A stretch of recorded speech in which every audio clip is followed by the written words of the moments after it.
Spotlight series. We will be featuring alums and constituents. My name is Steve Matz. I am the Dean of Advancement for St. John's Northwestern Academies. And we're just going to give you a little bit of a background in regards to what this series is all about.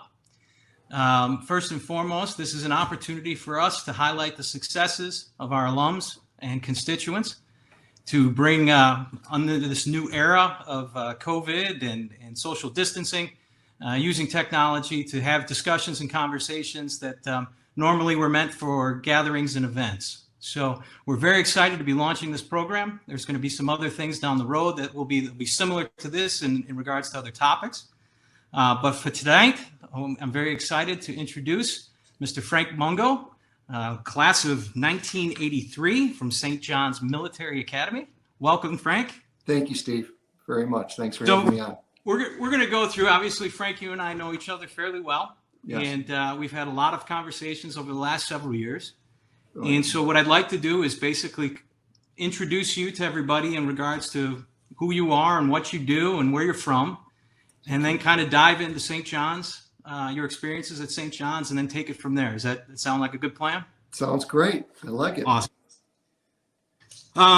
So, as I mentioned, St. John's Military, class of 1983, a current VP at TEC Mungo. Temperature Equipment Corporation, right? Yep. You are a husband, father of two, and you reside in the western suburbs of Chicago, correct? Sure. Yes. And the other attribute that we want to, that's definitely of interest, me, is that you are a philanthropist. And you're involved with several charities, and I'd love to make sure that we dive into that a little bit too. Thank you. It sounds so cool when you say philanthropist. You're very important. Very important. Oh, that's kind. Thank you, sir. So, what I want to do is kind of dive into some of the personal interactions, right, and share some stories that you and I have interacted with. And I think one that kind of sets the table, at least initially, is in regards to, you came up to campus probably a couple of years ago. And this was based off of a conversation that we had. And you said, Steve, you know where I can help? I might be able to help in regards to your heating and cooling systems. And so you called the meeting, and we brought, all of a sudden we had this gathering right around the beacon. And we had our facilities crew, and then there was all these individuals that kept coming in. And they were all lined up. There's a group of like 10, 12 individuals. And so we walked through the campus, and we investigated all the areas. And our facilities guys afterwards, kind of leaned into me a little bit and made the comment. They're like, "Who is this guy?" And I said, "He's Frank. He's from he's from TEC, and he's an alum of ours." He's like, and so they tell the story. They go on and like, how is he able to pull all these guys together? He must be a really big deal. And I kind of chuckled, and whatnot, because I know he was Frank, but apparently you're pretty big in some circles in the air conditioning world, though. Just the unsexy stuff, really. Anyways, I wanted to set the table with that story. But so I guess let's start off with St. John's. What was your path? How did you start at St. John's? Well, St. John's was an interesting development in my young childhood. Often people, when they find out you went to military school, they say, "You went to military school?" Mm-hmm. And my knee jerk is always, "Oh yeah, it was before Ritalin. It's just what they did back in those days." But in all sincerity, I was unbridled.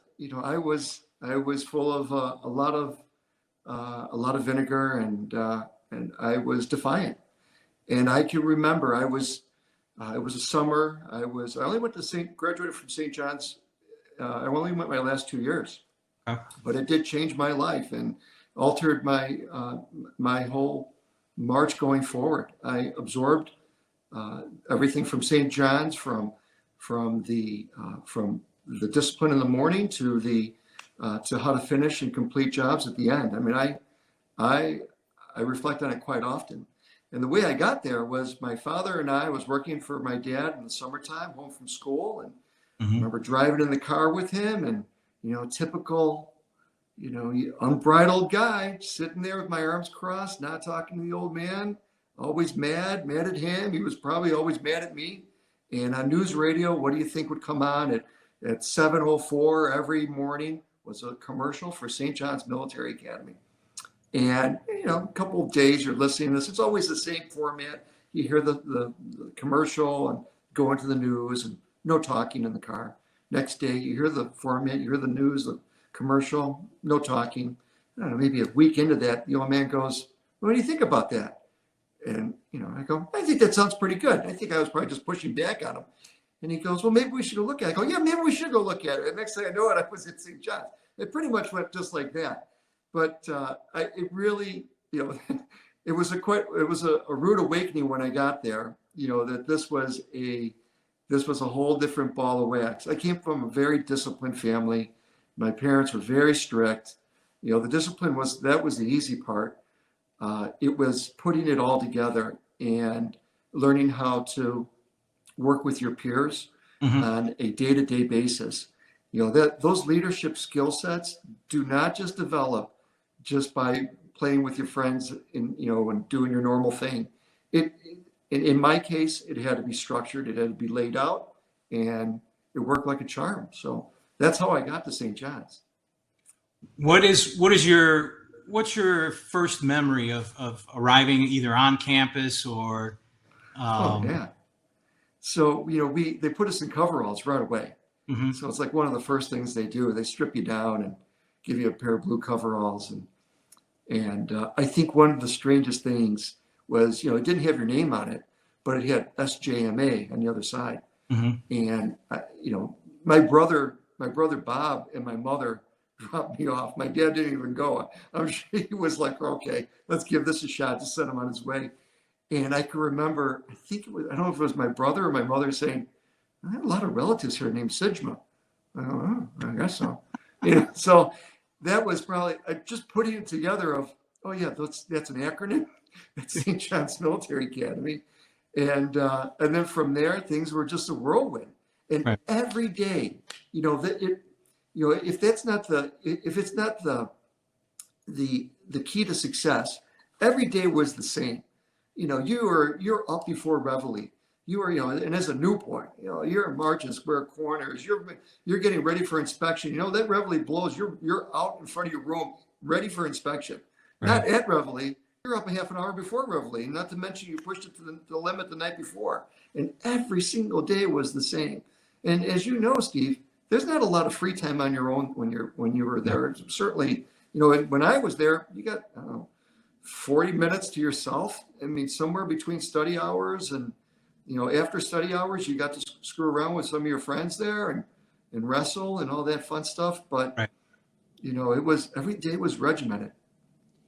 Are there fond memories of influential people, whether they were coaches or educators? Oh, yes. So who were some of them?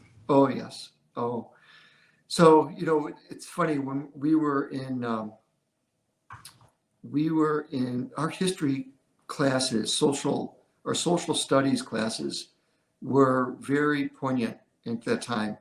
It was the Reagan era.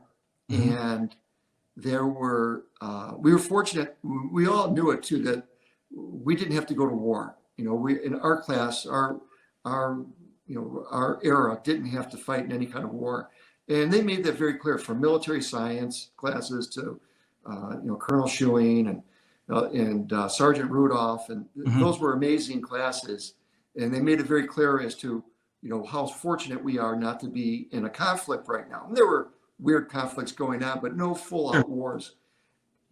We found that to be very interesting. And then also we studied a lot of nuclear, probability of living through a nuclear war. Wow. Intercontinental ballistic missiles were very common words to be using. When we were discussing, is it possible to live through something like that? And what do you do with all the waste of things that are being made that were nuclear? So it was an awareness as to what was going on around you. And I think it really prepared you going that, we may not have been in a fighting group of people or being eligible to go into a fighting crew at that point. And I know the Gulf War and things like that spun off afterwards. But at that point, it really was poignant as to, look, this is how fragile, the world is, and this is what could happen if you allow it to get to that point. So it was always very interesting. Well, I took the liberty of pulling your 1983 yearbook, Nice. and we're going to save everybody the senior pick.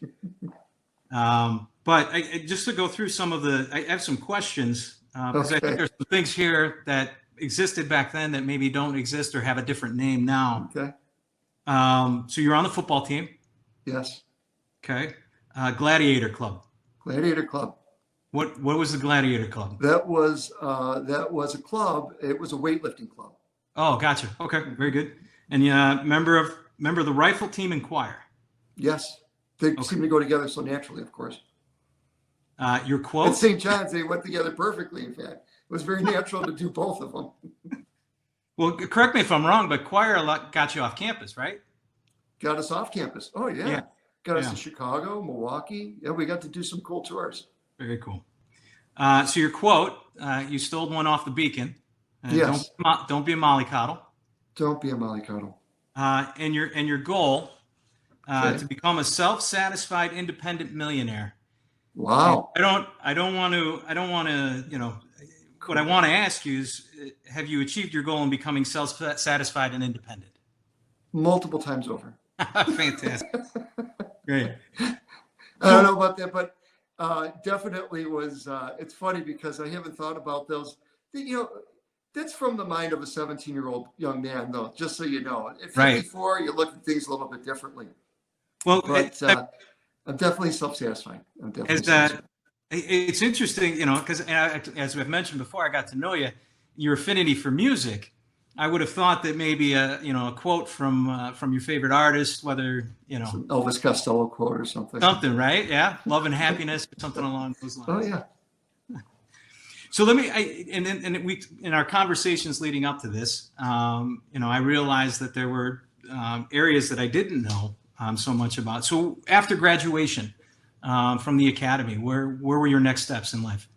So I would say probably not even a week after I graduated, I was we went straight to Drake University. It was me, I think it was one other, my roommate was a cadet as well, Brad McCurry. And so we went right from there, they thought that, and it was probably a good idea, not to give us too much time on our own and to just keep us in the whole school groove. So we went right to school, right away into summer school to Drake. And then from Drake, I went to George Williams, and then I ended up at Illinois Benedictine, and I studied psychology. Gotcha. But I didn't go into that field. I ended up going into HVAC. And was that right after graduation? Fairly so, right. It was. I was talked into it by my dad. It's funny that, my relationship, I think it probably was related to St. John's, that it improved substantially after I came out. Maybe it was a maturity level on my behalf, that I finally grew up a bit, but he was very instrumental and a mentor to me on many levels. And, personally, spiritually, business-wise. Mm-hmm. And he talked me into coming into the family business. So that's how I got in, and very fortunate to do so. Was it at that particular time then? So it was a natural progression. I mean, oftentimes you hear of, father sons, and the sons are rebelling. I don't want to do what my dad did, but it sounds like that wasn't a thought at that particular time. Not at that point, and it's funny. I think that, St. John's was such a reset because, just before going to St. John's, I was so defiant. Yeah. I had so much energy, and I just wanted to be a man. I wanted to do my own thing, and I was just a kid. I was just a wet-nosed kid. Mm-hmm. And coming out of St. John's really it framed responsibility and leadership. Mm-hmm. It framed it, and it said, "Look, you may think this is the right way to do things, but this is really the right way to do things." And at that point, it's self-responsibility. It is, humility is paramount, and leadership is paramount. And to have both of those, you learn a lot of that from St. John's. You learn that you play a lot of King of the Hill at St. John's. You wrestle a lot. It's a lot of giving your all in every aspect, from academics to sports to friendships. The brotherhood that you develop at St. John's allows you to create these amazing brothers going forward. My friend group are so strong that I see them all as I did often when I reflect on my St. John's brothers. And I'm very fortunate to have those type of men in my life. That's fantastic. Thank you for sharing that. So TEC, Yes. what was the first job at the company? Oof. First job was working in the loading docks, home from school. And just incredibly, like today, if OSHA was on this call, they'd be like, I wonder if it's too late to call those guys up and let them have it. But you're a 15-year-old kid, no driver's license yet, driving a forklift, stuff like that. Just normal stuff back in those days. So I learned from the very bottom. I learned from the most rudimentary parts of distribution. And TEC, Temperature Equipment Corporation, is the exclusive distributor for Carrier for the Midwest, tri-state area, 5 states now. And we distribute everything from small residential equipment to very large equipment that handles sky rises, intricate commercial buildings. How many? So in that state region, how many facilities are you operating out of right now? We have 32 locations. Okay. And about 460 odd people right now. Wow. Okay. So obviously a question that gets asked about anybody in industry, right? We're almost 6 months into this pandemic. Being a primarily service industry, correct? Yes. How has that impacted your business operations and your procedures and protocols? Well, I'll start right off the bat with how grateful I am to have incredible employees that are dedicated to what they do. We ask a lot of them. We ask them to give their all, and they do, and they perform. We are an essential business. Without HVAC, people could die. So, you can't have even though it was 50 degrees when COVID first started, you can't have a system go down for a little 90-year-old lady. She'll freeze to death. So you have to have those supplies ready to be installed on systems, from a small little home to a large sky rise. So we handle a lot of those projects exclusively. Getting back to our employees though, like I said, we've asked a lot of them, and with COVID, they could work. The office people could work from home initially, and then it was time to get back into the office so we can hit the ground really hard and perform and serve as we should. It's interesting as you put some perspective into regards to the nature of the business, right? On face value, and I don't mean any disrespect in this, right? But you hear someone, hear the business of air conditioning, right? Like, oh, okay, all right, Yeah, how important can that be? Right. But when you talk about how essential it is, and how impactful it can be, whether extreme changes in the temperatures, whether hot or cold, and how it could be a life or death situation. I mean, you really you are providing an essential service to the community, and I think that puts a tremendous light on the importance in what you guys do. One of the things I wanted, so in preparing for our discussion, I ventured on YouTube. I ventured on the TEC Mungo YouTube training videos. Yes. And I was absolutely blown away at the sophistication of those centers. Now you have 10 of those centers throughout. No, we have 5 large plants, but Okay. we only have 2 training centers, 2 exclusive training centers. And we train through all the locations. So at any given time, we can have training sessions anywhere. But I think what you're talking about is the hands-on training lab. Yes, yes. And that lab, we have 2 labs like that, one in Lansing, Illinois, and one in Melrose Park. Okay. And Melrose Park is incredibly advanced. It rivals probably the best HVAC school throughout the United States. It is pretty extensive. Multiple systems that are all live, ready to be trained on, whether they are standard air handlers to advanced control systems. So whether it's for a small home to have a system installed, or it's a high rise with all kinds of automation going on, we train people how to do that. So we like people cadets. We like people straight out of HVAC school, and we take it from there.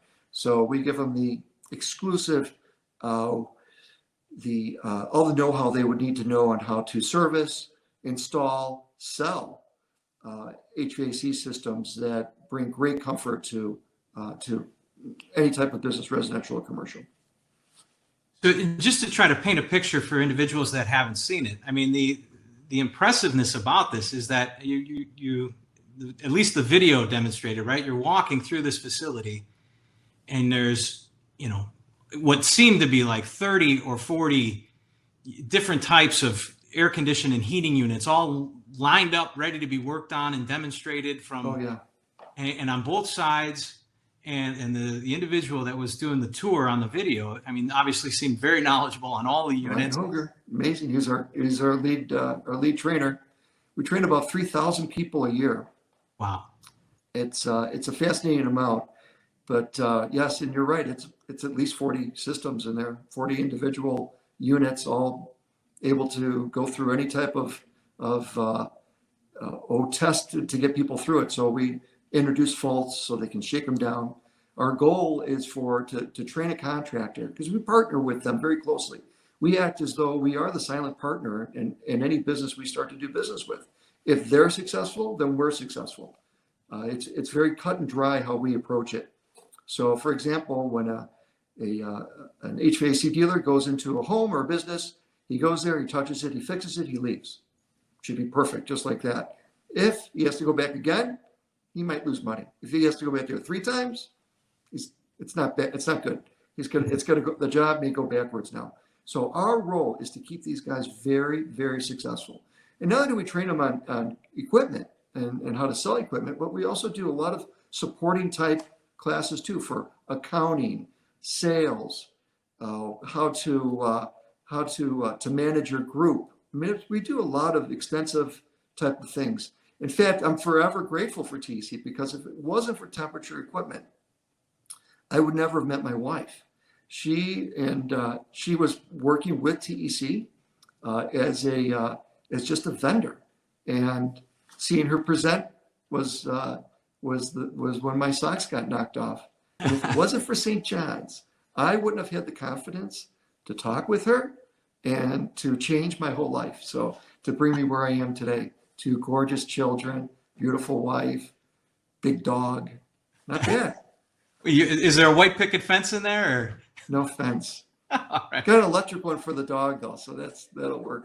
We'll talk to our marketing folks and see if we can tie that story into the tagline for our next. This can happen to you. We'll help you meet your significant other. That's a great story. So let's jump into a little bit the philanthropist part of what you do. So through our discussions, you've shared with the fact that you're involved with a couple of organizations. Yes. The one that seems to take a lot of your focus is this Valentine's Day dinner and dance. Yes. You want to share a little bit about that? Sure. So in the same breath as to finding true love, when I was a young man in 1991, I was reflecting on my life, thinking how just great everything is and how I should try to do something right. Had a lot of good friends around me that had these amazing things to contribute. My best friend Mark, a lot of really great support. Doug Morsbach, St. John's, a lot of really great people that supported me doing these type of events. I can go on and on with those people, but so I thought that that was what I was supposed to do. So in typical St. John's fashion, I took the role of commander and said, this is what we're going to do, and I need you guys to do the following actions. And we took it from there.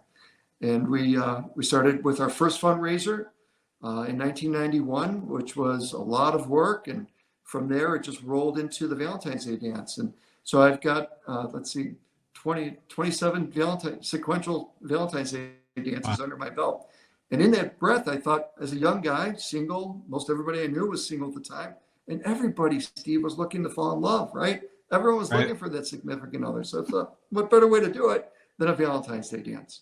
And that's how that developed. And 27. And what is the organization that benefits from that? Excuse me. That benefits the Leukemia and Lymphoma Society. Fantastic.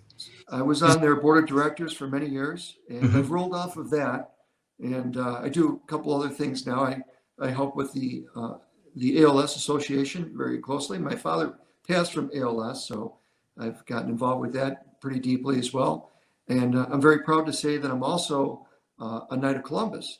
And in fact, this year I was nominated as Grand Knight. So, oh, wow. Yes, so that's really quite a privilege and an honor to be in this position. And what's even more interesting is that it's COVID time, so it really kind of rocks our world a little bit. You probably see a lot of Knights of Columbus out there doing all kinds of fundraising, Tootsie Roll drives, all these fun coat drives, food drives, things like that. That's a lot of contact, physical contact. So now we have to alter our approach and do some things that are virtual and add some different aspects to diversify our approach to raising funds to help with raising funds for charity. So it's very fulfilling and like I said, it's an honor to be involved with it. Well, thank you for your work in that, and your perspective and vision in regards to that is inspiring. Thank you. Being as an individual whose responsibility is charitable giving, to have individuals like you out and driving the missions of various organizations is what keeps everybody else inspired. So thank you for what you do. Very kind, Steve. Thank you for saying that. So we've kind of gone through everything. I've got my checklist. I'm a little disappointed though. I didn't have the picture, your senior picture. I want to flash that up. I'm not actually. You aren't smiling. There'd be a little more hair. I probably wasn't smiling. Probably a lot more hair. I can imagine what that looks like. I haven't seen that in a long time. I was just thinking about my yearbooks. I haven't seen those in a while. Well, I'll tell you what we'll do. We will post it on social media, thanking you for visiting with us today. If I can, thank you very much for joining us. Before we duck out, we've got an audience here. Any words of wisdom pertaining, right in Wisconsin right now, we're dealing with a lot of humidity. It's pushing 90. Someone's there's someone coming from the industry. What are your words of wisdom of how we can kind of manage and facilitate and be a little bit more comfortable? Hydrate. It's funny there, you can't live without HVAC now. There's some older homes that still have cross-air ventilation that's designed into the building and the home, but not anymore. I mean, every home is wrapped in Tyvek, double pane windows, tight.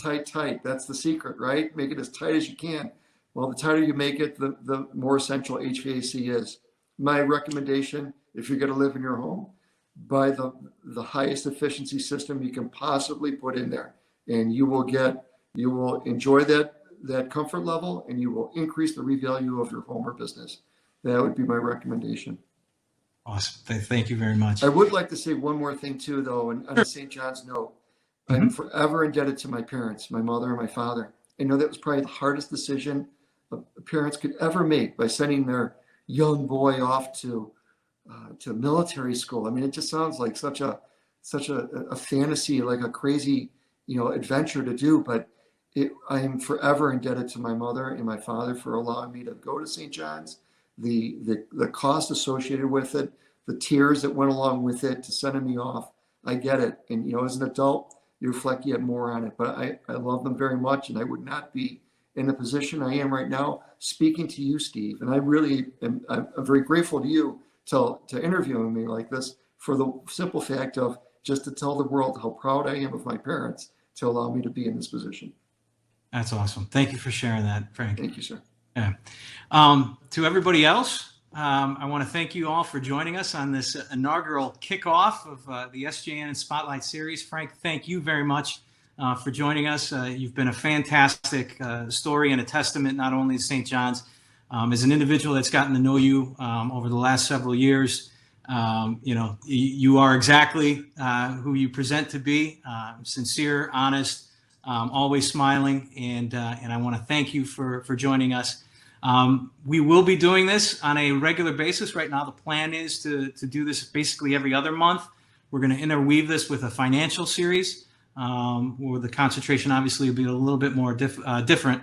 But thanks everyone for joining us. If you've got any questions, feel free to email me at smats@sjnacademies.org. And Frank, once again, thank you very much. Have yourself be well, and we'll talk soon down the road. Thanks for having me this evening. I appreciate it very much. Thank you. Take care. Thank you.